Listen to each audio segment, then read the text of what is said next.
এরা বিলুপ্ত প্রজাতির আবাসিক পাখি। বাংলাদেশে অনেক বছর আগে এদের দেখা যেত, ইদানিং কালে দেখা যাওয়ার রেকর্ড নেই বললেই চলে। সর্বশেষ উত্তরবঙ্গের তৃণভূমিগুলোতে দেখা যেত এদের। পাখিগুলোর বাংলা নাম পাতিডাহর, এদের ইংরেজি নাম লেজার ফ্লোরিকান। বৈজ্ঞানিক নামটি একটু কঠিন, সিফোটিডাস ইন্ডিকা। বাংলাদেশের অনেক অঞ্চলে অবশ্য এদেরকে ছোট ডাহর নামেও ডাকা হতো।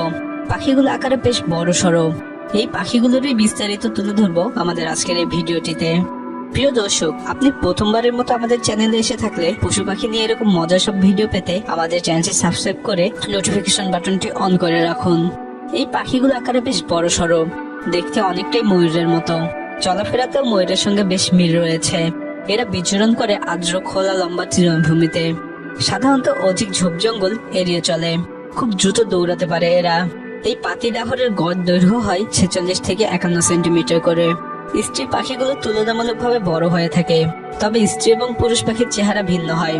পুরুষ পাখির মাথা এবং গলা কুচকুচে কালো হয়, মাঝে মধ্যে সাদা তিলক দেখা যায়। মাথার পিছন থেকে লম্বা উপরমুখী ঝুঁটি রয়েছে। ঘাড় এবং গলাও চিকন হয়। ঘাড়ের নিচ থেকে ধবধবে সাদা পট্টি ডানার দুপাশে বিস্তৃত হয়েছে। পিঠে এবং লেজে সাদা কালো তীরাকৃতির চক আঁকা থাকে, তবে লেজগুলো খাটো হয়। আর ডানার দুপাশ হয় ধবধবে সাদা। দেহতল আবার কালচে হয়। অপরদিকে স্ত্রী পাখিগুলো সোনালী বাদামি বর্ণের হয়ে থাকে। পিঠের উপরে তীরাকৃতির কালো ছোপ রয়েছে। প্রজনন নির্দিষ্ট সময় বাদে পুরুষ দেখতে অনেকটা স্ত্রী পাখির মতোই হয়। উভয় পাখিরই পা এবং পায়ের পাতা হলুদ বর্ণের হয়। ঠোঁট হলুদ হলেও উপরের অংশে লাল টান রয়েছে। এবারে আসে এই পাখিগুলোর খাবার দাবার সম্পর্কে। এরা সর্বভোগ পাখি। পোকামাকড়, টিকটিকি, ব্যাঙ, ঘাস বীজ, ঘাসের কচি ডগা, ফুল, ফল, পোকামাকড়, পতঙ্গপাল, ফড়িং, পিঁপড়া ইত্যাদির প্রতি এদের দারুণ আসক্তি রয়েছে। এই পাখিগুলোর প্রজনন মৌসুম জুলাই থেকে সেপ্টেম্বর পর্যন্ত, তবে অঞ্চলভেদে প্রজনন মৌসুমের হেরফের রয়েছে। প্রজনন ঋতুতে পুরুষ পাখি নাচতে নাচতে শূন্যে উঠে যায়। সেটা খুবই এক মজার দৃশ্য দেখতে। পাখিগুলো বাসা তৈরি করে ঘাস লতা পাতা বিছিয়ে। সেই বাসাতে স্ত্রী পাখি ডিম পাড়ে 3 থেকে 4টি।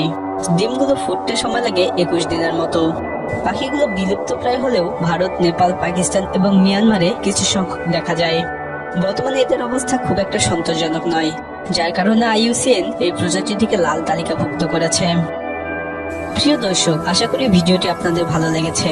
লাইক বাটনে ক্লিক করে এরকম ভিডিও বানাতে আমাদের অনুপ্রাণিত করুন। এই পাখি কিংবা অন্য কোনো পাখি নিয়ে আপনার কোনো প্রশ্ন থাকলে তা কমেন্ট বক্সে আমাদের জানান। ভিডিওটি আপনার বন্ধুদের সাথে শেয়ার করে তাদের উপভোগ করার সুযোগ করে দিন।